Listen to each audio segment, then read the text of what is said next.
And we are live with the Star Wars Reporter podcast. Exciting Tuesday as we will be discussing, of course, you can see there on your screen, The Bad Batch, the finale of Season 1. Before we get into that, just want to remind everyone to check us out on social media and subscribe to our channel, of course. Before we get into it, I'll introduce you to the Scoundrels. Starting with hello, Todd. How's it going, everyone? Great to be here. Tuesday is my favorite day of the week just because of the Star Wars Reporter. Aw. Hanging with you guys, man. It's like, how cool is that? It's great. It's a great that Tuesday. is pretty cool. Yeah. Oh, that's so well. Try to top that. Django Jason. Nice name. Yeah, we're trying a little different moniker here, suggested by my esteemed colleagues. So I'm feeling Django Jason today. So it works. But excited to be here too to hang out with my dudes. Is it Django with the head or Django without the head? How are you feeling tonight? Today might be without it. His internet's looking a little Django today.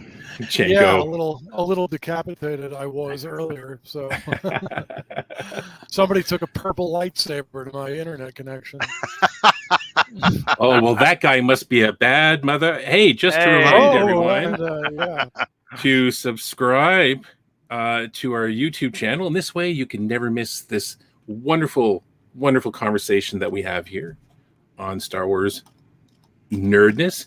And of course, check us out, StarWarsReporter.com, for all the latest news. But I've really been looking forward to this day, like the season finale of Bad Batch, and not looking forward to, because I've been having a really great time with this show. But before we get into it, I'm just trying to find the actual. I was trying to be all slick here. Long ago. Wrong one. Hang on. What's going on? Is somebody going to be ejected into space?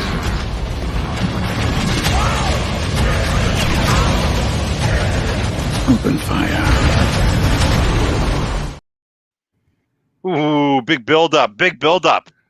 That's what we're going to start with today. Is the episode 16? I guess it's the Camino Lost. It's the part 2 to the finale. So and then the first one, if we have time, I'm going to get into it. We're going to talk a little bit about the first trailer for Star Wars Visions. It's the anime anthology of Star Wars, different stories. So we'll get into that. So I think we should just jump in. Like, I was with you, Steve. Like, I was looking forward to the season finale of Bad Batch. At the same time, didn't want it to end because I've been, like you're saying, enjoying it so much. Like, what a follow-up to an amazing Mandalorian season was this Bad Batch. Going into it, we didn't know what to expect. We knew Filoni was a helmet. He had a very successful run with the Clone Wars. I hear lots about that season 7 Clone Wars as being amazing. So I was looking forward to it, and exceeded my expectations. I'll say for the first season, where I was entertained every episode. I didn't feel like there was, even when we thought there was maybe a filler episode, still we're engaged with the storyline, where there's still character development. It was bittersweet, like you're saying, Steve. Excited, yeah. But at the same time disappointed because now we have to wait. But like you're saying, the little teaser you said, we had a couple of frames there of the Star Wars Visions I'm looking forward to. But I'm looking forward to discussing the final episode with people like Django Jason and yourself. Yeah. And I'll start by saying, going into the series, I really, Jason will be back. He's having a little bit of internet troubles, but poor Jason. I wasn't excited for this series at all. Like, I kind of missed out. Is my time away from Star Wars seemed to happen around the Clone Wars, and so I wasn't really into it like everyone else, right? I thought, okay, it's going to be good, and I was surprised at how much I really got into the series and the characters. Right, the first couple of episodes, it took me to get the hang of what was going on, but it was awesome. But for me, Steve, like, I'm always, we've known each other for a long, long time since we've been 5 years old. I've always been a Stormtrooper fan. And so having a series where you have, and what I love, I was worried that they would stop wearing their outfits, right? Their trooper outfits, right? But no, they keep wearing them, right? So like that excites me, just the fact they're always wearing it. Wrecker always takes his mask off. The other one, notice that Wrecker always wears his helmet on his head sometimes.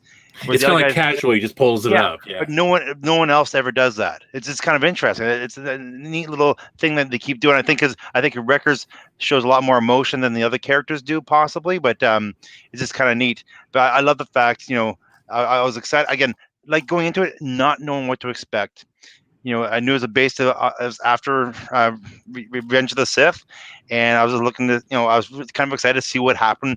The trailer looked good. Disney, Star Wars, they know how to put together a trailer, right? You get you excited about it, sort of thing. But can they execute? Now we know they can. Yeah. No, it was really, really great. And I was wondering how they were going to end the season, and I kind of started. I just couldn't wait to say some of my feelings before we went live, and it was like, stop, shut up. We have to say it. So. I know. So, so episode 16, Camino Lost. Yeah, like, last week, it was interesting because a lot of times we don't know what's going to happen next. But I thought after last episode, last podcast, last Tuesday, we were here sitting down and we were theorizing what's going to happen. We thought it'd be a massive, huge cliffhanger to end with, right? Sort of thing. Not knowing, which I think maybe going into it for the episode for myself, maybe I got my expectations way too high.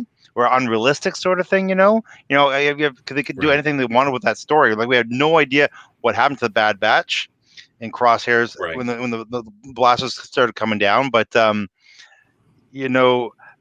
really thought, not that I wasn't disappointed, because I really did enjoy it, but it didn't have that big kind of cliffhanger. Like, this part 1 had a bigger cliffhanger than the actual season finale episode did. Does that make sense? Yeah. Jeremy's saying from title to delivery. Excellent. Yep. I think we had talked about it a little bit last week, and maybe offline we talked a little bit about what kind of cliffhanger, what oh my god moment was going to happen, what character was going to show up that would make us anxious for season 2. Like an Ahsoka or, that kind of a deal that they would throw in. Jason, we made it back. We just started talking about the episode. About the episode. Just started getting into about our expectations of what we thought was going to happen in this episode from last week. Cool. Yes, so the Empire has been attacking my communications. They don't want you to talk. It can mean only one thing: invasion. Do you know what I was shocked a little bit was it seemed like kind of a continuation from, like, they could have combined the 2 episodes into one, because it was like a escaping through the sinking Camino base, which, by the way, was awesome. How they did that, where they opened into the episode with Rampart looking very cuckoo on the bridge, like all he was missing was like a white cat or like a Mr. Burns. Yes, that's all he was missing. It was almost like he was salivating over the destruction of this of the whole facility, and just bombing and the sounds that they used for for the facility sinking into the water, and the bending metal and all the other kind of emergency sounds was just crazy. Like, I find myself rewinding and listening to it again. It's just amazing. So it set a really nice atmosphere. Well, absolutely. And just, it kind of reminds me of a Tim Burton movie where people always say, in in the film industry, they always say that Tim Burton doesn't use enough lights. Like it was so dark and so like really, you look at it, like the only lights were coming from the flashlights. It was very, very dark. It set a really, really ominous mood, like of peril, like danger. Like there was no power, there's no nothing. It's a really, really like the sound, like you're saying, the whole mood was generated. Like they were lost. There was no power. There was just like it was really, really, really set the tone well. I think that they were the people we've been following for the whole entire season were in big trouble. Yeah, and they kind of kept up with, with that storyline. And again, there was some real danger in this episode, right? Like when they're kind of crawling through the hallways and the Bad Batch gets separated from Crosshair and Omega, right? So, and then the place where Omega and Crosshairs are trapped in starts flooding, and Crosshair's knocked out and he's trapped under metal and whatnot. So, I mean, there was a little bit of danger there. So it was cool. And yeah. Oh, I was to say, what a great scene! Like I thought, for just showing Omega, like I thought this episode really brought Omega to a next level, sort of thing. Like not just being a little kid. Like she took action when Crosshairs was drowning. Like she went into action to save him, and just everything she did, like just showed a lot of leadership and skill set, and just if it wasn't for her, he's dead. Yeah, I mean, yeah, for sure, he would have been. So, and that was the scene there, right? Yeah. And he was kind of a jerk. It was almost like, okay, well, you save yourself then. Kind of a jerk. Kind of. She never gave up on him, right? Like, one thing which I thought was really kind of cool, the fact that like even back in the episode 1 when they're in that prison and she said to him, like I can't remember exactly what words she said to him, like Crosshairs, like you're gonna do something. What was exactly the thing? Do you remember, Jason, that first episode? The first episode, we were in prison, remember? And yes. Omega said to Crosshairs, "Like something you're going to do something, or you're not going to be happy. Like you're going to turn." Like remember, she said that. I can't remember exactly what the wording was, but yeah, it was just kind of neat that it went kind of full circle. Like she never really gave up on him, sort of thing. Yeah, and she, that's been a consistent thing with her character, right? Like whether it's people that they run into where she's showing empathy for, but she's always been kind of consistent where with Crosshair, where the rest of them are like, they're battled soldiers. It's like he does his thing, we do our thing, but at the same time, and I even made a note of this, I really love the fact that they're enemies, but they're still brothers. It's almost like brothers who are in a big argument and they don't really like what they're doing, but you know what I mean? Like, but they're still kind of fighting, and I really love that quality that we've seen with the clones, right? Whoever they run into, whether it's Rex, whether it's Gregor, all these people, it's just like casual. It's just a conversation, whether they're an enemy or not. It's really interesting. Have we ever heard from Jason yet? You're there, Jason? Yes. What are your thoughts, Jason? It's funny. It's like, it's weird doing this like on my phone. I'm like, there's this tiny little universe of you guys. Like, I miss my stupid computer. I was I don't know. I was actually a little disappointed, like in this episode. I guess I was expecting, I think like a lot of people, something more epic kind of go down. Like, and I hear what you guys are saying with Omega and Crosshair, and perhaps, this episode was a chance to kind of deepen that thing with Crosshair, and now he's come back a little, sort of he's done some good acts, and like you said, Omega kind of stepped up, and I agree with all that. But I think as a finale, though, I mean, especially with something like Star Wars, like I had in my mind, like they were going to run out, like Kamino's sinking into the ocean, and they've got no choice but to go out, and and like the Empire even captures them or something. But then here comes Rex, or right. or somebody from another, somewhere else to save the day. And then maybe even stronger Imperial forces show up, and maybe you get some crazy cameo because here's all these renegade clones, and I had personally like a much larger thing imagined, like, so I don't know. I was like, the thing with me that didn't have tension about it was in the very beginning, they ran back in and then they went down into the tube. And in the first few minutes, I started to realize, I'm like, are they going to spend this whole episode just trying to escape from Kamino?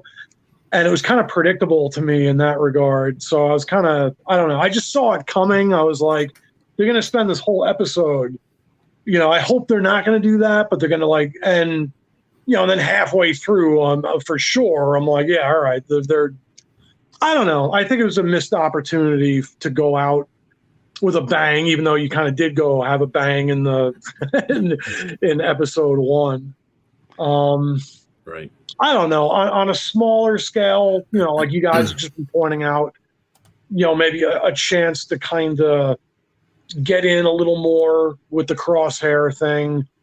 I can see that, and now it's created at least something for next season where we've seen Crosshair.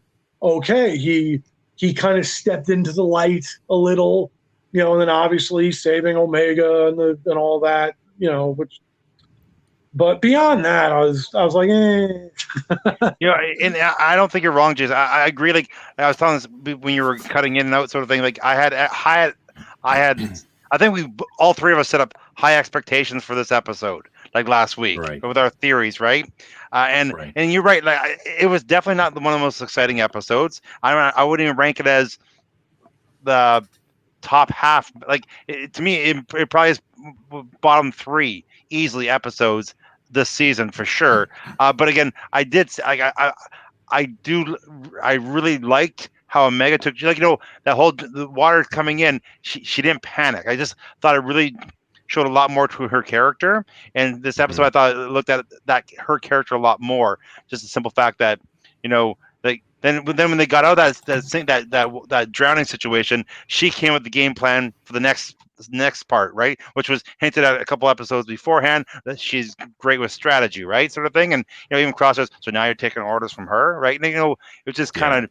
I really liked what they did with, again, with you, Jason, was a little bit disappointing. I say yes, for sure. It wasn't what I was expecting. I went too big with my expectations, I thought. Well, Jeremy in the comments, it says, not quite the Crosshair redemption arc I was hoping for, but it kind of sets it up. Sort of, yeah. Going further to before, you kind of went offline when the Sith was after you there. It would seem more of kind of like I think I had said to Todd, like an episode from the middle of the season, and it felt like this was more of a kind of like an episode of the personalities, butting heads or trying to make some form of redemption. It wasn't kind of, it didn't feel like that action cliffhanger that should be a Star Wars show. And I remember in Rebels, like every year there was some cliffhanger. The Mandalorian cliffhanger, right? There was some action or something big that happened that kind of rounded everything up. So I think it was missing that, and I think they were putting more into kind of the characters' interactions, and I mean, even some of the things that they were kind of showing you, right? Like I was talking about when Rampart's on the bridge and he's licking his chops and he's having a good time, and then that one clone walks up to him and he's like, everyone's on board, the whole thing is in the water, it's being destroyed, and he seemed really kind of uneasy about the whole thing. And I forget what order Rampart gave him, like, okay, we're gonna leave. And you could kind of see what maybe the Empire was seeing with the clones all over the place when they started taking control. that maybe they didn't think that they were inferior in a way for fighting, but inferior, like they just weren't part of their plan, and they would ask too many questions. They weren't perfect. So I think that they just wanted to get ahead of it, kill all of them, and they could manipulate, these scrubs from the outer rim that they're, are joining up. So yeah, it just seemed more of a character episode. A character development episode. Yeah. Instead of an action, because in Adam, if you go to StarWarsReporter.com, Adam did a review of the episode, and he pointed out one thing I thought was really cool. The episode kind of turned into like a Deep Blue Sea feel. That movie, where they're just escaping the shark. Well, this is here. They're escaping the sinking, facility, and they kind of run into this giant monster. Yeah. Which is, what's going to happen. Anytime a Star Wars movie or show, there's always a monster involved somehow, some way, right? So, you know it's coming, right? So, I know. There's always a bigger fish. There's always a. When I'm underwater and I saw that's exactly what I said that all the time. Yeah. Always a bigger fish. But again, I not my favorite. But again, I look at the stuff I really liked. My qualms about Return of the Jedi was Darth Vader just halfway through the movie got soft, right? I felt this episode, Crosshairs got a little soft, I found. And I just kind of missed that bad guy. I always like the bad. Again, for me, it's all about bad guys. Bad guys make the heroes look better. And so when the Crosshairs seemed a little soft, because there's no other bad guy. The Empire blew up, took off, right? But he just seemed a little. Look at that. Look at the expression on his face. He looks pouty, doesn't he? He looks. He's contemplating something. Like maybe they're onto something, right? Look at that face. What do you think I'm saying? You read it anyway, but yeah, that's my own concern with the episode. The fact that I love bad guys. The bad guys help tell the story. I was Todd. Hey, thank you. Someone's with me. Hey. There's a little. This show's taken the easy way out a couple times, and it kind of did a little with all this with Crosshair. Like, we thought so, or I did anyway. I know with the whole Wrecker thing, when they dealt with Wrecker's chip, and which could have been a real problem had they been in different circumstances, but they kind of were out of everyone's way, and they just took care of it, and it was just, I don't know. I'm like, I kind of have mixed feelings. Like, I overall have enjoyed it, the series as a whole. Of course, just being in the Star Wars universe. But like a lot of Star Wars shows, it meanders around a bit to get to the. I find myself like, come on, let's bring it. This finale episode, I had that feeling like where I was like, yeah, I'm like, bring it. I want to see some real. I'm spoiled. That's me personally. Like, the movies did that to me. Like, I know these shows are showing, like side stories and smaller corners of the universe and all that. And I get that. Mm-hmm. But I'm like, I have to admit, I like whenever there's a show, whether it's the Clone Wars, even Mandalorian, even this, and there's what we call the filler or something epic happened the episode before. It's like, all right, well, now we got to step it down now. And I just feel like Star Wars doesn't really have to do that, man. I'm like, I kind of I want a certain level. It doesn't mean action necessarily, but I don't know. I was just kind of like, there's a whole universe. There's so much potentially happening now. And I don't know. It was just a little bit of a letdown. Like some of this final episode, there's a couple other episodes, a few of them, I kind of felt the same. I'm like, I don't know. The Clone Wars, as awesome as Clone Wars is, that too. It does have a lot of filler though, and I just feel like no more filler. I don't want any more filler. Like, I want this to keep going. I want to get to a level and just go. You've got enough circumstances and characters to do this. But that's my nitpicky side of thing.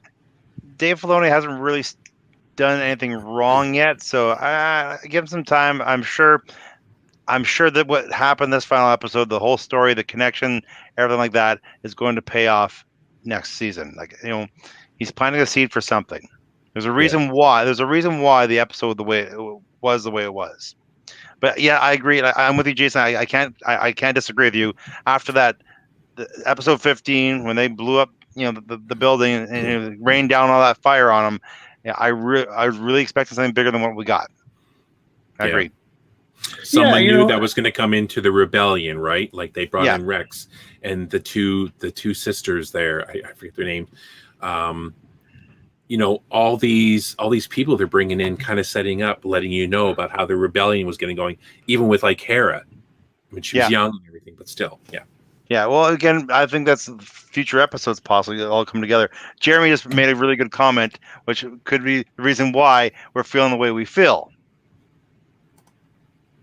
Right, that's the one. Steve, where he says we were all spoiled with the Mandalorian season finale, right? So now we want that every episode, right? So that's what he's saying. Like, and again, because I'm pretty sure because of what happened in Mandalorian, the end of season 2, our expectations. We were talking great things. Darth Vader might show up. We were talking really big, grandiose ideas, which we all thought were fantastic.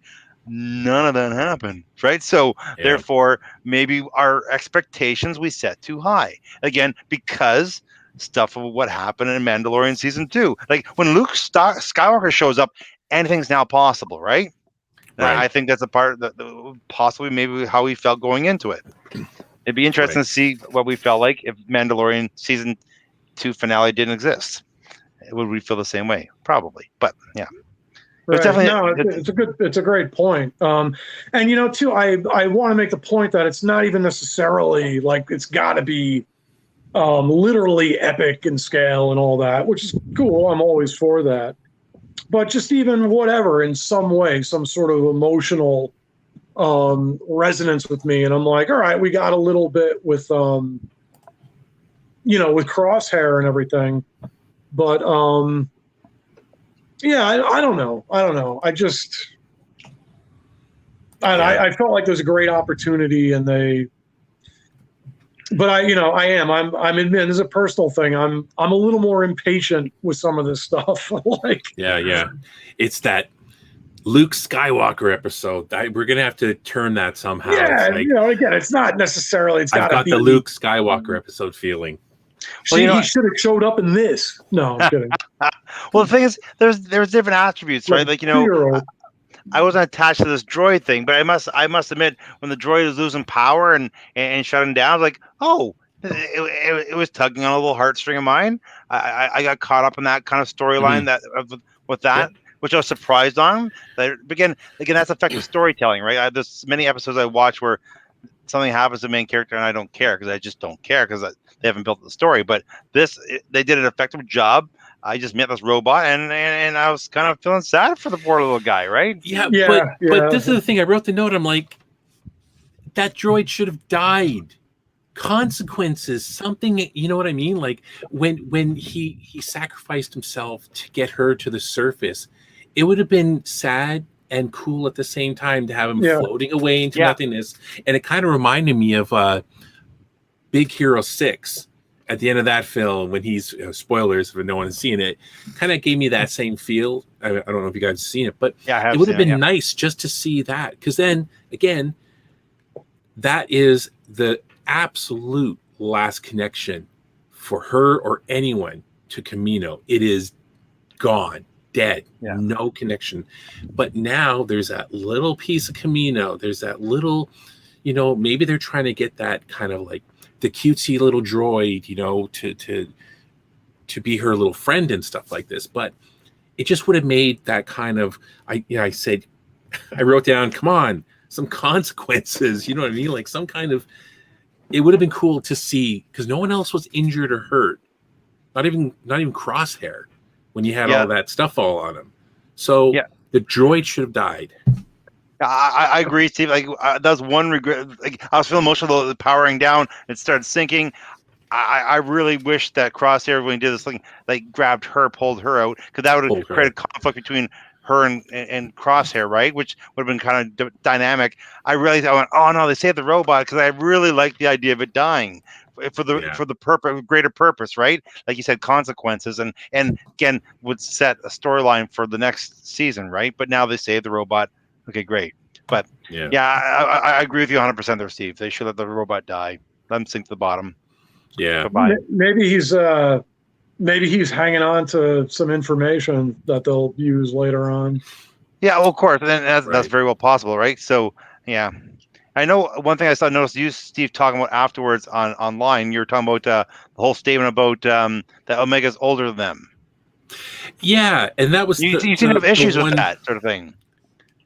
No, I was wondering because again, too, what we learned in the episode is that they had talked about it again, that Omega is actually older than them. Mm-hmm. And I sent you guys a video. I think it was Star Wars Theory did kind of a short video trying to explain it. And I kind of did this whole sigh because I'm like, I kind of thought, like, is this because he couldn't explain it in the video? So after I watched the video, he had all these different theories that were going up and down, and it never really fell on it. I mean, I guess we have to wait. But I said, is it kind of a contrived thing? Is there going to be something that makes no sense? Are we supposed to just kind of, it's kind of this interesting hook of her character that makes her like what he was thinking in the video was that she just aged slower than the regular clones. I think she's like Boba Fett. Yeah, but she's like she might be older than Boba Fett or just younger. It's really not clear. And I guess she'd really have to age slowly in order, because even if the clones were like accelerated, they were like double kind of, if I recall right, from like Attack of the Clones, like they age kind of dull. Like a 10-year-old clone would be like a 20-year-old guy. If I remember right, I might be wrong about that. I know it's accelerated. I have no idea the math is on that, but she'd have to be aging super slow, because those guys, they got to be. I mean, to me, they look like they're like 30 or something, or right. Maybe they're in their 20s. But it is like it is kind of. I've thought all along like that she's, and this I could be totally off base for sure, but that she's gonna end up something else. Like she's almost, it's like the butterfly effect or something. Like she's in a cocoon right now. Like right. I've had a feeling she's going to emerge as just something else, because even when we first saw her and we're wondering with her and the Force, and there's just something. I mean, obviously, and Todd, as you point out, like her progression and maturity and things like that, absolutely. I think there's even more. There's more going on with her, man. Like absolutely, she's something else. And there will be an oh my god like moment when we really find out what the hell she is. I agree with you 100%. Like I don't think they've even scratched the surface of her character yet, of what she's capable of doing. It's not the years, it's the mileage. Yes, it's one of my favorite all-time quotes, Jeremy. Yes. Actually, that's something I think a lot of our friends and ourselves are saying more and more as we get older. Yeah. So yeah, I think that's what I said to you guys in our chat. It's like I don't know if it's just some kind of contrived thing, how it's going to work. After trying to figure out the math, it seemed very weird, and they brought it up again in this episode. So, and again, it was them walking through dark tunnels under the water, and having like discussions and arguments. I mean, we even have, Wrecker confronting Crosshair. We have Crosshair confronting Hunter. So it was kind of that whole talking episode with a little bit of information here and there. That was in the last episode, right? Like Omega being older, which is weird. I still don't know how it works. The whole thing was like, there was some good stuff with that between Crosshair and the characters, and I don't know, it wasn't totally genuine to me. It was a little weird. I may even watch these 2 episodes again. Right. I don't know, because like Crosshair just kind of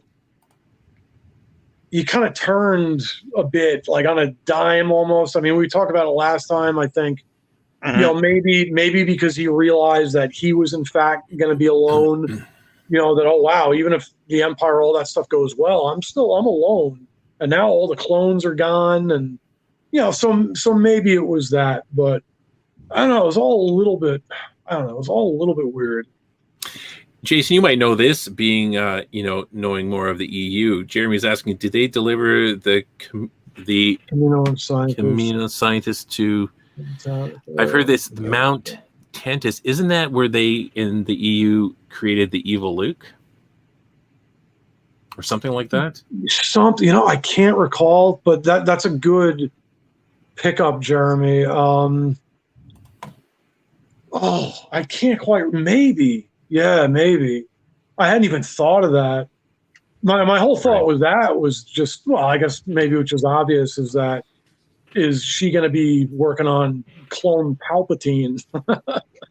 Right. Well, they have all the scientists, so and that was, I think, out of the whole episode, that was their big reveal at the end, right? Was the scientist person. Did she say what her name was?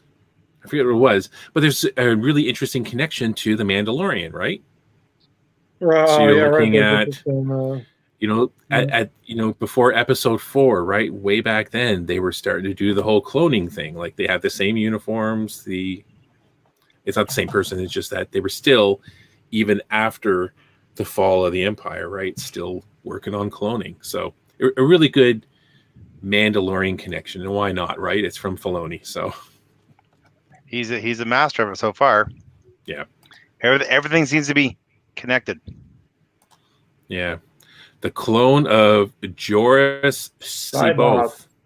That would be something if they brought all that stuff in. Who's Joris C'baoth? He was a dude who basically, like, and Jeremy will probably remember more about him, but he was like an older dude, and he kind of turned to the dark side, like against Luke and all his students in one of the original trilogies, like going back to the Timothy Zahn era with the Heir to the Empire. And then there was the Luke Skywalker Jedi Academy. These stories took place a few years after Return of the Jedi. And when Luke was trying to establish a new Jedi Order, his Jedi Academy, Joris C'baoth was like this really evil character who ended up as an evil character who went against them, basically. Okay. Yeah, I mean, they have a lot to... Well, since Disney's taken Star Wars, they've been dipping in whenever it's convenient to grab from the EU after they eliminated the EU. So why not, right? So it just seems like Filoni or Favreau would be taking more liberties in that, right? Like jumping in and taking from it, where maybe other people there wanted to move on, let the past die. So, I'm back. Okay, you're back. I came back. No, let it out, Steve. It's okay. Do you know what I really like is the fact that a lot of it's really intelligent, for like an animation. And I know in the first episodes, right, we'd always quote that whole good soldiers follow orders, right? And out of this one, and I even made a little meme for it, we got another one when Hunter and Crosshair are arguing. And this is a good one. This is a good one. Yeah. Crosshair's like, you kind of abandon, you're not thinking about, the bigger picture. And this is a really good quote from Hunter. Blind allegiance makes you a pawn. A real leader protects his squad. I really like that. So, you know what I mean? It's similar to a lot of maybe quotes in real life. So, but yeah. It's really a solid quote for sure. It's really good. I liked it. Yeah. The conversation was quite intense between the two of them again, right? So again, it's they are brothers, and there's a good brothers squabble, and they weren't seeing eye to eye, and it was intense. You know, it All was the very, brothers, yeah. it was a very calm discussion. Like neither one was getting angry, which I thought was really kind of cool. Like, it comes to the training, I guess. You know, not to panic, not to let emotions run them, sort of thing. It was just a neat little transaction of dialogue, I thought. And I like I said, again, not much was happening action wise, but one thing as I stated, I really loved what Omega did, and I just liked the subtleties of there's a lot happening with nothing happening, just because of conversations and what was happening between the relationships and how people were interacting with each other. Again, very subtle, not action oriented, just yeah. And I really appreciate how those things came together. Yeah. Hopefully Crosshair has some sort of communication device, because I was jokingly watched the show and I'm like, dude's stuck.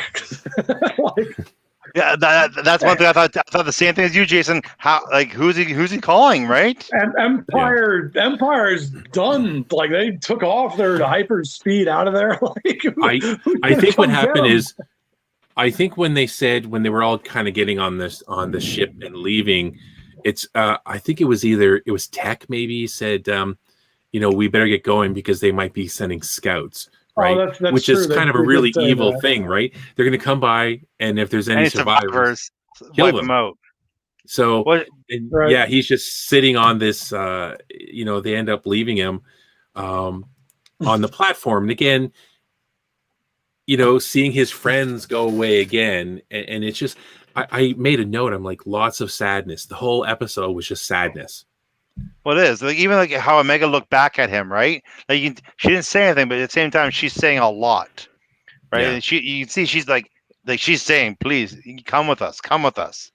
Right. I didn't get that picture, but again, when you can see that the door on the ship is closing, and he's all pouty face, right? Because he's kind of set in his ways, and he honestly thinks that the Empire values him.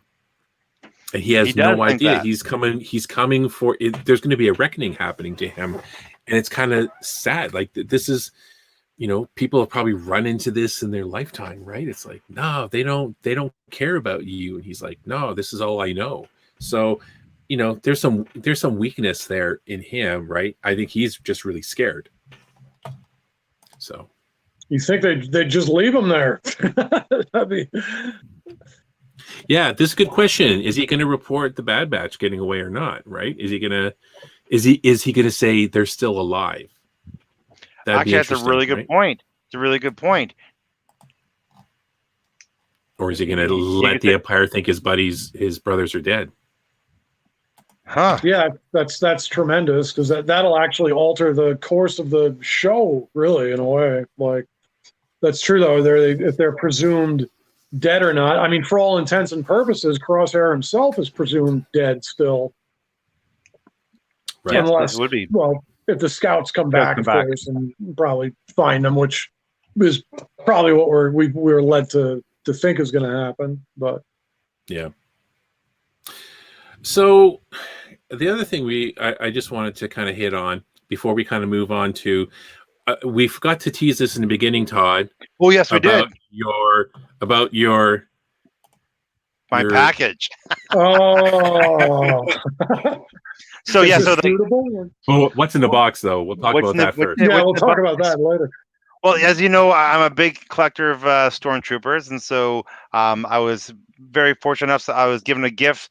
I've been doing a lot of editing for our church, and so I've been editing the church all through this pandemic, and so they rewarded me with some gift cards for Amazon. So, of course, I wanted to look for some stormtroopers I don't have, and I've got quite a few stormtroopers. Now I'm talking about the 6-inch Hasbro figures. So I found 4 that I didn't have, and I don't have original clone trooper, so I thought I really want that. And I don't have a first order trooper because they're hard to find. They're all gone, and they're pretty expensive. So I've been hunting around, and I ordered 4 different ones. They're all coming at different times, and this box came in today. Oh. So I'm going, what's in the box? Right? What's in the box? What's in the box? So, but I've also been told possibly. I was eating supper before we did this podcast. I said to my wife, "You're not expecting a package." Oh, I am. So Uh-oh. I have no idea what she ordered, but this could be Troopers. Could be 3 of them. Could be 1 of them. Could be 2 of them. Or it could be whatever my wife ordered. Hopefully, it isn't lingerie. But Well, if you stay tuned at the end of the episode, we'll open it up and see if it's whatever it is. I'm really hoping it's Stormtroopers. I'm hoping it's Stormtroopers too. But there's a possibility, a 50% chance, it might not be. Something else, man. Yeah. What does my wife spend our money on? We're about to find out, maybe. But I'm hoping it's Stormtroopers. So let's just kind of recap. I just wanted to recap on kind of some of the likes that we had for the series, and maybe some of the dislikes. To kind of sum up the series. So why don't we start with Jason?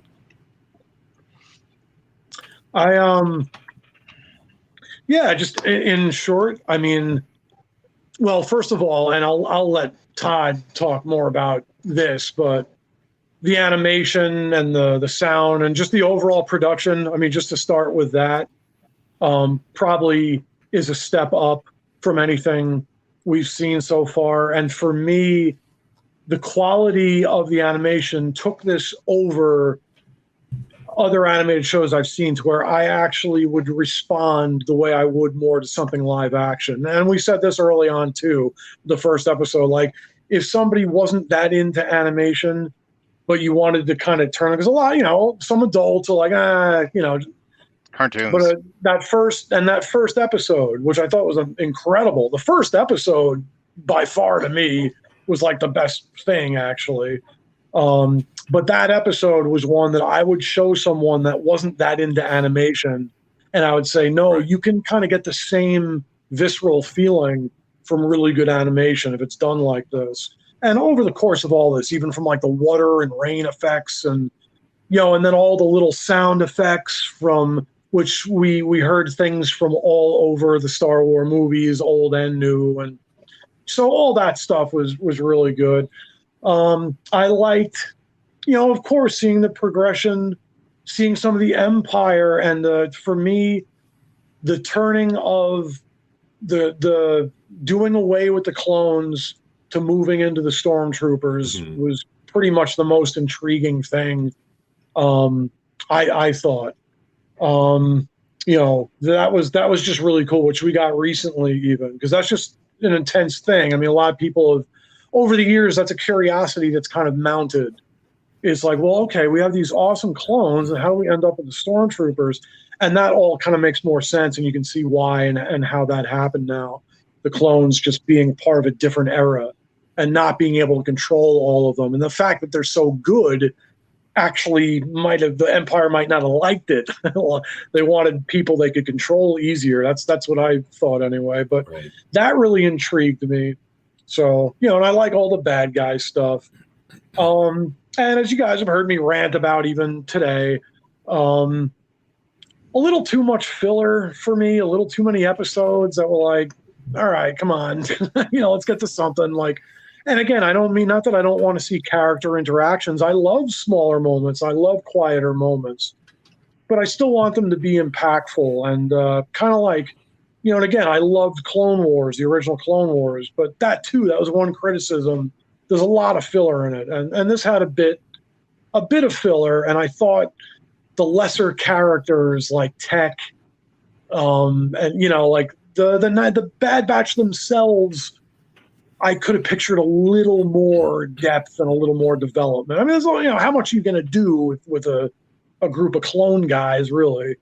But I don't know. It meandered around a little bit for me, but I still overall give it a thumbs up. More good than bad for sure, but I hope it just kind of picks up a little bit in intensity. And again, that sounds like a fanboyish reaction, maybe, but that's me. I do like my Star Wars to bring it. I like it impactful, even the animated shows or whatever. I want to see the major players and the major going-ons in the galaxy. So that's my feeling. Right. All right. What about you, Todd? Well, I hear what Jason's saying, sort of thing. I have different, like, yes, the lighting, the technical ability, all that sort of stuff. It's gorgeous for for an animated show. It's taken to the new heights. The quality, the production value of sound design, the overall look. It's fantastic. Relating to Star Wars films, that fandom, fantastic. I feel quite differently. Like, I've seen Star Wars, Clone Wars, again, not 7 seasons, but like, to me, one of those filler episodes when you're following Padme for an episode, right? Or 2 episodes. That's a filler. At least this one had always our characters involved, except for one when the Hela, Hera. the first Hera, sorry. Hera. They're just delivering the weapons to that group. That was the only time that was one. But again, I still like that. That was one of my favorite episodes. Mhm. What I really loved, the different feels for different episodes. Like, you had the heist one. You had a heist episode, like, sort of Right. feeling, right? You had, like, the Wrecker, when Wrecker goes bad. You had a horror movie. Like, it was like watching a slasher film from the 80s, right? Like, he just kept coming at you, right? Sort of thing. I know, Jason, I wasn't on the podcast for that, but it sounded like you were speaking, you didn't care for that episode, where I really liked that episode because, Steve knows me, I was a big horror fan back in high school, and I was a big fan of Jason, and that was just, to me, it was like, and I really loved how that episode felt. Yes, it wrapped up in 1 episode, but I think that type of storyline didn't need to drag on for 2 episodes. Like, so I like the different feels for different episodes. Like, Mandalorian did it too, right? One show I love is called Community. If you never watched Community, you have to watch Yes. Community. Yeah, it's a They good did. show. If you've never watched Community, Jason, it's probably the best, to me, best written TV show of all time. Oh, Even wow. their worst season, called season 4, where a different creative team come in, is not terrible. But the first 3 seasons, amazing. Anyway, the point is, they did different themes all the time. They'll base off a movie or kind of theme. And I thought that I really enjoyed that about this thing. They just did different themes sometimes. Again, same story structure, but just had a different feel and different moods. Lighting, like, everything's dark. Love that feeling. It just makes it look like it's dark times. Nothing like Clone Wars. Everything's bright. Seems like everything's always bright. This is dark, moody. Just, you never feel comfortable. I like that sort of thing. The thing I didn't like, the thing I hated the most, is the robot not dying in the last episode. Yeah. I have no other really complaints where I thought it was negative. Crosshairs maybe like, I liked him better just as a bad guy sort of thing. Like. But I'm not. I really don't have anything I would pick apart that I didn't like or enjoy or go, oh, come on. The only part is saving the robot.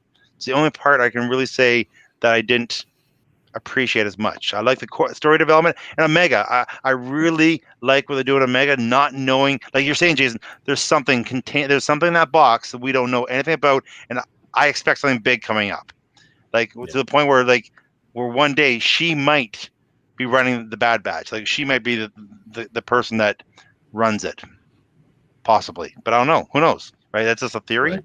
But yeah, that's how I feel. I like it. Big thumbs She up. sort of is. Big thumbs up for me. Exceeded my expectations for the season. Absolutely. Right. Cool. Well, for me, I said this when we started. I wasn't excited about the series going into it. Because my whole Star Wars void was during the Clone Wars. I kind of fell off the whole Star Wars train. And, but, episode 1 really got me. And, by episode 2, I was really, really hooked, right? I got the hang of it. And that was the thing. The thing that got me, my likes is kind of, and I've mentioned this throughout all these times we're talking about it, the kind of the brotherhood of all the clones, or at least with the Bad Batch, right? But just how they interacted with everyone. I really, really like that. My favorite episodes were the Hera episodes, just because of the appearance of that. But I was really enjoying the kind of like the underside of the Star Wars universe, right? Like the bad side, like the gangster episode, Sid's bar. I'm not keen on Sid, but I kind of like the bar. I kind of like the Ithorian, and then his little friend in there. They just seem to be like alcoholics with no jobs, just hanging out, doing nothing in the bar. And I kind of like that whole mood setup of kind of the underworld.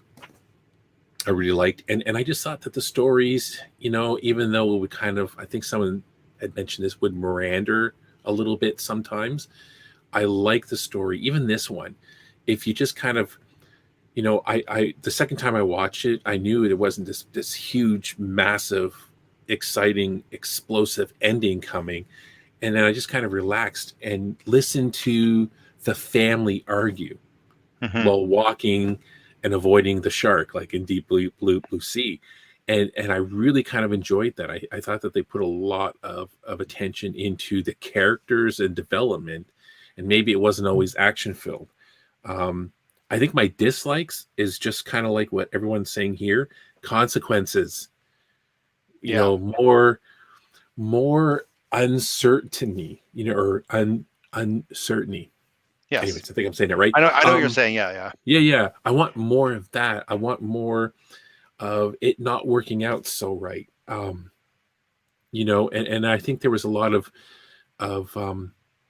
shows out there where, and like even in the Clone Wars, it just didn't always wrap up nicely like a clean 80s show, right?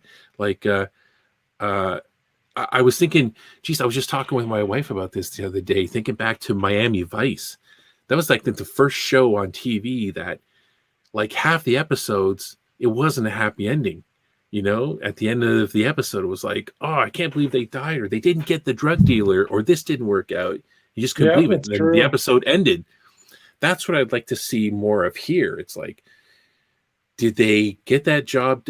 And I actually hope they move on from the Sid thing. Maybe that's not a popular thing, but I really think they got to move on from Sid. I'm sure they will. I agree with that. I'm sure they will. It feels tied. They feel a little too tied to it. Yeah. No, they've already done it. They've done it. Yeah. They just survived Camino. I think the stakes have to be a little higher, right? And I'm sure they will. They're going to throw a lot more of this, because what is it, like 18 years from now until episode 4, right? And then 5 years before episode 4 are all the events in Star Wars Rebels. So I meant they have what, like 10 years from now until, not 10 seasons, but basically from now until, Rebels is about 10 years or so. So, and that's my whole take. No, that's interesting. And what you said, like with the Wrecker thing, like, both points, like Todd, you talk about that episode, like how there was like an almost horror movie factor to seeing him. 100%, absolutely. But that was, Steve, what you're saying, like that was my problem with it. You said it better than I said it. Like the consequences, like it was just a little too easy. It wasn't that I even needed to see Wrecker, for another 100 episodes like that or something, but just it got resolved with no. Because we even said, like, because he was showing signs of turning, remember, in the whole beginning, the whole first bunch of episodes. And we're like, oh, boy, if you take a tank like that dude and he goes 100% bad in the wrong circumstance, that's going to be ugly, and there's going to be consequences. So you summed it up. That's exactly what kind of bothered me. Like, it just resolved a little. It wasn't the episode itself or whatever. It was cool. But it resolved a little too easy. And at the time, even though the setting was super cool, I thought it was a little convenient that Wrecker lost it when they were out of the way. Because I was saying, like, imagine Wrecker had lost it when they were in the middle of like a firefight against the Empire. Or the Empire was swarming them or something like that. So the show took a couple times, it took a little bit of a convenient route. And like the crosshair thing, and what you guys are saying is true. That is cool. There's a great interactions going on. I'm going to watch those last two again too, actually, to pick up even on more of that. But the same thing, I'm like, it was almost it's almost like they contrived it so that things would work out like that. And then that's not fair criticism really, but yeah, it was just a little too, they got through all this stuff a little too easily. See, that's why I think I think they're still gearing it towards kids. You know what I'm saying? Like, right. Have an ending sort of thing, right? But like, if I'm just gonna throw Walking Dead out there, right? Usually when an episode ends, it's never good, right? Nothing ever gets better for the people, right? Like it's always it's terrible, it's worse, and well, it's even worse than that. Like it never gets better for anybody, right? So I would really like it shifted that way.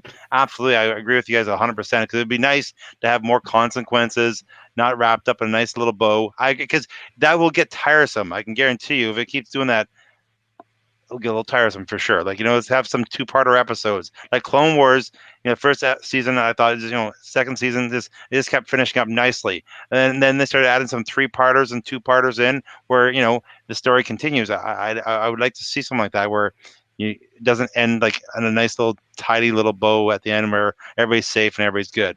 I agree. Yeah, and it doesn't have to be like, the other end of the spectrum where somebody gets totally killed, but a little scar, whether it's emotional or physical, whatever, but some scarring that puts a little tension between the characters at least. Like a robot dying and not coming alive and making Omega a little upset afterwards, and why, and like Crosshairs, why'd you save me and not, what I'm saying? Like that was one introduction they could have easily done. Some conflict. Yeah, it would have been Loss, good. Remorse. And the whole mood with the lighting, you were right, Todd, about how dark it was. And a lot of times that was such a pain in the ass for me because trying to get nice photos that were bright enough for like a really nice cover or picture for an article, man, I mean, Photoshop is fine, but it was like so hard. That's why I kind of like this scene like this. Like that's my desktop right now, just because it's so beautiful, the colors. Oh, that's cool. Yeah, absolutely. That's why if I had to complain, another two is like I love how it's mood lighting, but sometimes like if I'm watching during the daytime, I can't see anything on the TV screen because it's just everything's so dark. When it's bright around the TV, your eyes can't. It's too bright, so your irises go down. Therefore, you can't see the picture so well. Like, even when I was watching on my iPad at night, and I was like, "Oh wow, it's still pretty dark." I couldn't believe it. Again, I appreciate how good it looked, but at the same time, it's like, "Oh, I wish it was just a little bit brighter." Here's a question that might be really hard for the both of you. Who is your favorite batch? If you had to pick one. Well, see, pick one. I think there's two that we know nothing about, so no one's gonna pick those two ones. Yeah, I know, it's weird. It's like Tech and Echo. I even forget Echo's name all the time. And so do I. I wrote down Echo's name. That's why I knew. I looked over and I'm like, Echo. I know his name. Exactly. Because I always have to write it. So I would, Jason, you go first, man. Well, there's something too, and I don't want to keep bashing like I'm bashing the Bad Batch. I enjoyed the show overall, but the characterizations of those guys could have given us. It shouldn't be this hard. I'm thinking about it, and the reason why it's a difficult decision for me is because they didn't really give me much. Not that there has to be. I got to know everything, but a little more unique individuality. Well, Wrecker has that. Wrecker is unmistakably Wrecker. Hunter is sort of the obviously the quintessential leader guy. I would have liked to have known, and maybe because they're clones, that's why we didn't get it. But a little more individual quirks assigned to each guy. That's almost impossible for me to answer in a way. I'm like, I don't know. I don't really know. And like Todd said, I'd love, because I like kind of like the side guys sometimes. The bad guys, I like the big, obvious bad guys usually, often. The good guys, I tend to like the side dude or the dude, not the main guy necessarily. So I'd love to say it was Tech or, one of those guys, but I don't know. I don't really have a favorite guy. I don't know. Okay, so who is your favorite character in this in the season? In the show? Yeah, in the show. I have to think on that. I'll say I'm gonna say if I had to pick one, I'm gonna pick Wrecker just because I'm a Hulk fan. Big and strong and dumb as a post, right? So that's why I would do it. Like I appreciate him. Just he's there for. He's not the smartest guy in the shed, but if Hunter is more Punisher like. Is that not saying he has to be like Punisher, but just more like the Punisher? Like he just seems very calm, cool for having a skull tattooed on the side of his face. Yeah. You don't. Not that I don't like the character. It's just that if he's a little more intense, I think I would appreciate it more. I have an answer. It's not. It's almost an offshoot answer. I'm not going to say necessarily because it wasn't one of the main characters of the show, but a character that during these particular episodes, I thought, wow, they did an amazing job was Hera, actually.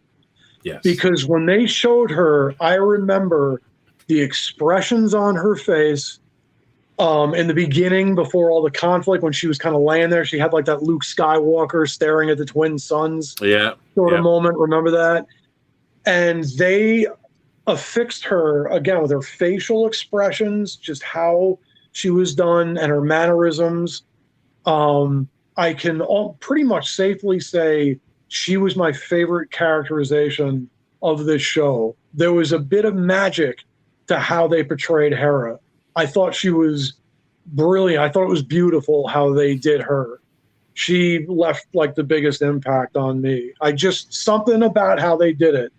And a lot of it was aided by, the quality, the production of this show. They just showed her in a light where I really got a sense of, wow, there's young Hera and she's really cool. And she had a lot of emotion and that she affected me. So that I'll say was like the character that affected me more. I'm not going to say it's like my best favorite character of the Bad Batch. It's not really fair, but her characterization really stood out for me.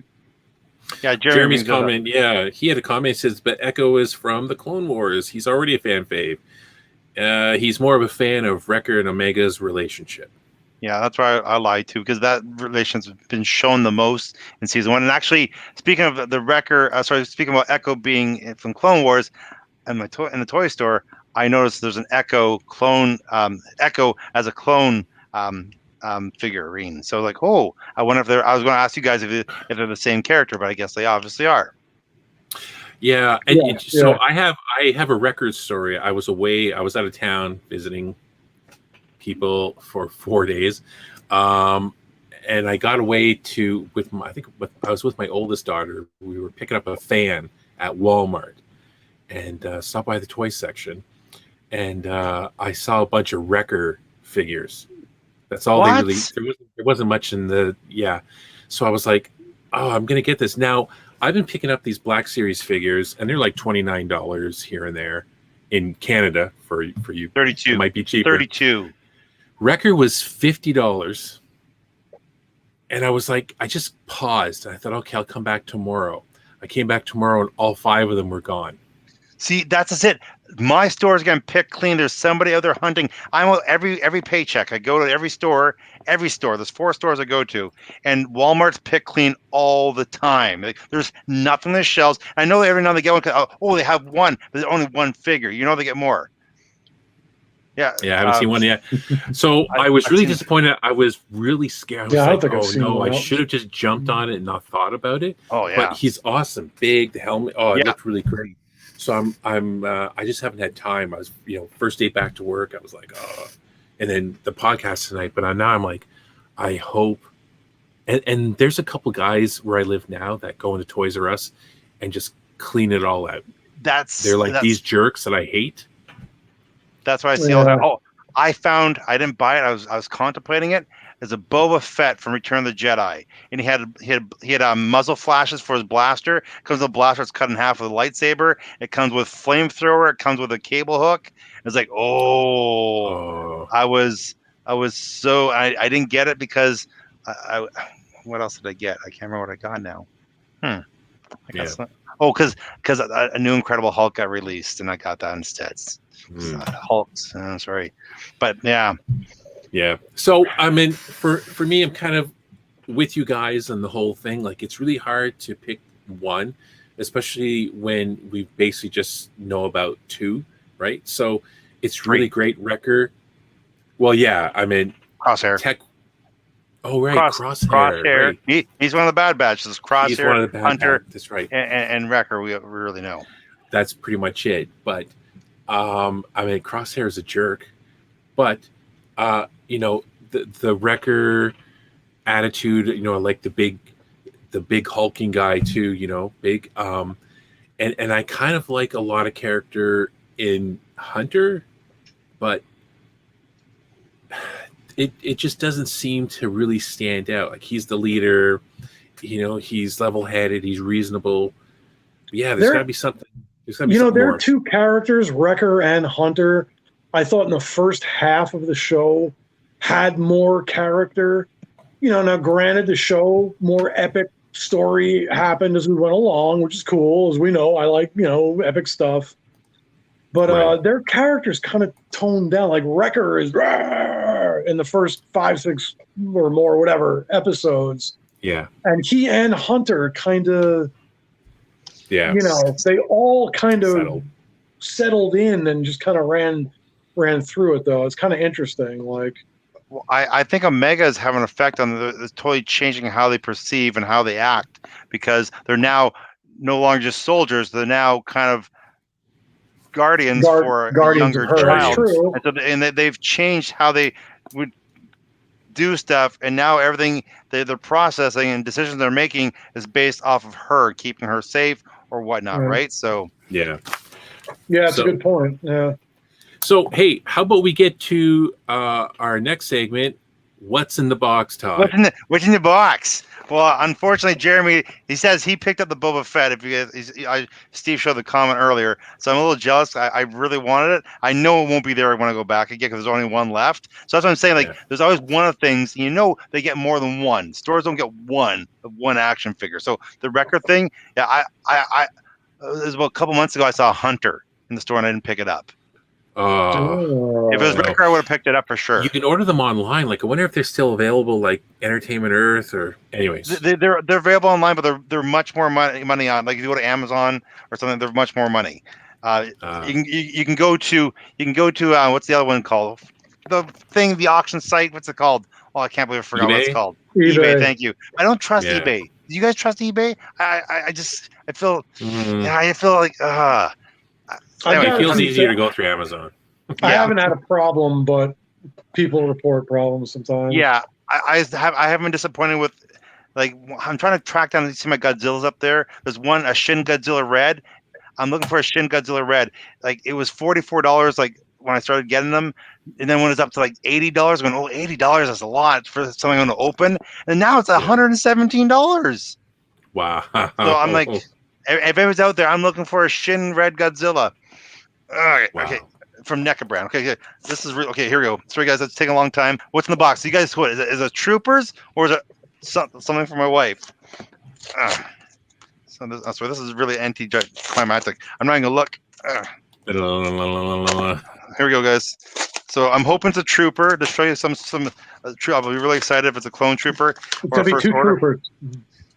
Let me see. I'm reaching the box. I'm not gonna look. Oh no! It sucks. What was that? Underwear? No. My wife likes Norwex. There's a whole bunch of dishcloths and face cloths. Oh man! Oh come on! There's cleaning supplies. Oh man, that's so funny. A dishcloth. How awesome! It's her Norwex cleaning supplies. Little spray bottle. Okay. Awesome. I'm not gonna lie. This is more disappointing than the last Bad Batch episode. Wait, can we see the? God. Wow, right, Todd. That's awesome. Norwex is a fine cleaning product. If you don't use it, you should. It works as silver lining. It's really good. The Empire uses it. The Empire. You ever notice their bridges? There's no dust in it. Why? Spotless. They use Norwex. Yes. Sorry, guys. You guys stuck around for that. I was hoping to put. I ordered a clone trooper, the original one, no coloring, just all white. So I'm excited about getting that one. I've ordered a first order trooper, and then I ordered another first order trooper, the flamethrower one, and also one from Jedi. what's a video game called? Jason, you were talking about the last week. Well, you had the 8K versions of it. Is the Last Order? Is it called Last Order? The Old Republic, Knights of the Old Republic. Yes. Yes. Apparently, there's a black stormtrooper from there. I don't know what it's called right now, but That's I was cool. excited. Yeah, so maybe next episode they'll come in and I can share the delight of me having 4 more stormtroopers, possibly. Right now, I got some cleaning. I think this is a hint. My wife goes, "Yeah, you should open it. You should open it." Maybe it was a hint. Yeah. Wow, that was pretty exciting. I don't know how I'm gonna. Fantastic. Do I look disappointed? Do I look disappointed? I feel a little disappointed. You were pretty excited getting into the box until it was cleaners. Before we sign off, I don't think we have time for this week. Maybe we'll talk about it. But the Star Wars Visions. I just want to show the trailer before we sign off. So here we go. Trailer for Star Wars Visions. Hang on. I did it again. Long ago, a great warrior came to this village and entrusted our ancestors with this. Its power and responsibility now lie with you.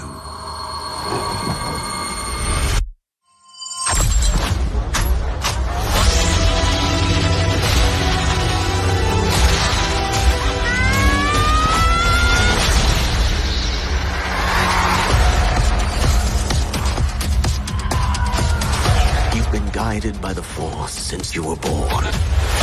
At last, the moment arrives.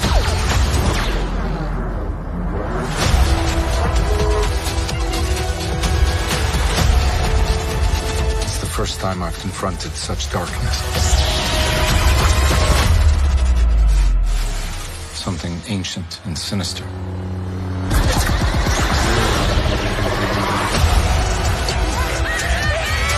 We're going to be a proper family.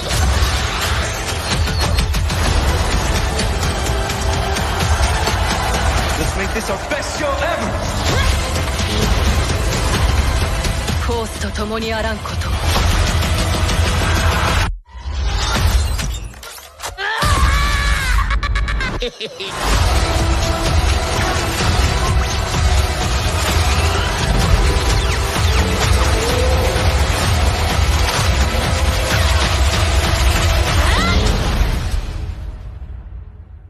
I accept this responsibility.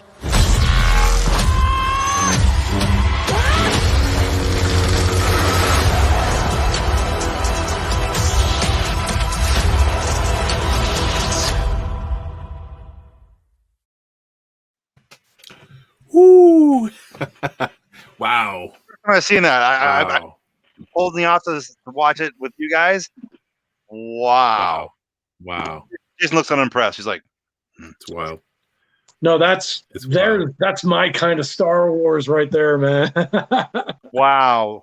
Like that That was really that cool. looked impressive. I know now trailers are very deceiving. The Last Jedi looked really good in the trailer. So you got to keep that in mind, people. But, editing's like magic. You can make anything look. You can polish a turd pretty good with the trailer. So, but This it looks good. looks awesome. I'm very, very. Really good concepts Very- and sound. I just hope that they stay, like it's an animation interpretation and all this kind of stuff. Just hope they don't go too outside. Like I love anime, love Star Wars, so let's see how they do it. And some of the art that they also included with it, like this is just really cool looking. I think we've seen this scene in it. That looked awesome. I love my favorite part of the first part. Where they're building a lightsaber. They load the crystal into the lightsaber. and put the Yes. switch. That was amazing. Then you have this little guy here. Oh, look how good that looks. It looks so good. Looks so good. Yeah, I'm looking forward to it. So, I'm sure that Disney is hoping with the popularity of anime now in the world, it's outselling, Everything. manga's outselling DC and Marvel combined every single month. And I think, everyone's starting to jump on that. You look at Netflix, you look at Amazon, and I think Netflix wants to become like the center of all anime, and good luck with that because, you have, I don't think they'll be able to compete with the industry over there. Jeremy liked it. My kid is going to love Visions. Yeah. So Even the storytelling, whether it has to follow canon or not, I'm sure they'll take some liberties to how the Star Wars universe will look and this sort of thing. But again, it definitely looks like something we can talk about, right? Yeah. It looks like it's going to be visually stunning. That's for sure. Right. Yeah, I'm super excited about that actually, because I actually think those guys are doing stuff that's going to appeal to me, like as far as how I see Star Wars, and even that trailer. And Todd, of course, you're right. The trailer's always deceived. But I noticed there was like the teacher mentor thing going on. Yeah. Like the student being handed over or passed on with the power, and then strong dark side, and just with a lightsaber. And I'm like, that's core epic good Star Wars stuff that harkens back to like original trilogy sort of mythology feel, and just simple, straight up, I'm like, that's my kind of stuff, man. So I'm very optimistic. And I was never a huge anime fan, but interestingly enough, just in the last couple of years in my old age, I've kind of started to take to it. And I'm a very, very visual person. I love cool environments and the special effects and everything with Star Wars and all these amazing fantasy movies and all the stuff we have. And something about anime now has actually started to appeal to me at an older age. I started watching like the Castlevania on Netflix, whatever, because I like that stuff anyway, the vampire stuff. And and then there's, but this kind of is good timing for me personally, because I'm more open to this sort of animation than I've ever been. And we talked a little bit about too, where the original Clone Wars cartoon was sort of anime-ish. And that was pretty cool and kind of added something to it. Those 2 seasons they did in 2003 or 2004 or whatever. Yeah. So this was kind of reminds me of that, except this will probably, I'm sure the animation will be a lot better. But I'm looking forward to this, because I think the Japanese, they're gonna push Star Wars kind of back into its core, like what it is to me anyway. Like, again, that teacher student thing, which of course, is taking from samurai stuff anyway. Where Star Wars is influenced by, and honor and those sorts of things. So I'm really looking forward to what they did, and I hope it goes on to influence, other things in Star Wars, be it live action or cinema. Live action cinema. Like Jeremy said earlier, like my kids both love anime. They're 20 and 17. They watch a lot of it. They love it. So I'm really going to try and introduce. They both know that the series is coming out. They've both heard of it. They've both seen some stuff about it. So I'm hoping that it's something that I can get them to watch with me, so we can both, get into Star Wars and of course enjoy some anime together. So that's what I'm hoping for. I'm hoping an opportunity to connect, and hopefully bring them back to Star Wars somehow. Oh, wouldn't that be nice? Yeah. So that's what I'm hoping for. But I'm really excited about it. It looks fantastic. So I'm definitely gonna give it a shot for sure. Awesome. So, I'd like to thank everyone for tuning in and watching us old guys talk about Star Wars and other nerdy stuff. And just want to remind everyone to make sure that you subscribe to the channel, help us grow. And you could also follow us on our social media. We have it all: Instagram, Twitter, and Facebook. So Can I say one thing?